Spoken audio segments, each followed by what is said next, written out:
பூலோகம் கொண்டாடுதாம். பார்வதி கல்யாணமாம் அதனை பூலோகம் கொண்டாடுதாம்.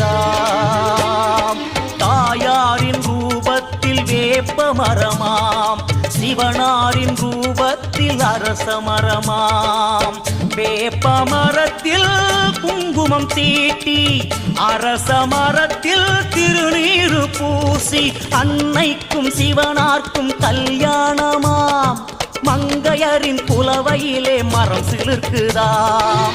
பார்வதி கல்யாணமாம் அதனை பூலோகம் கொண்டாடுதாம்.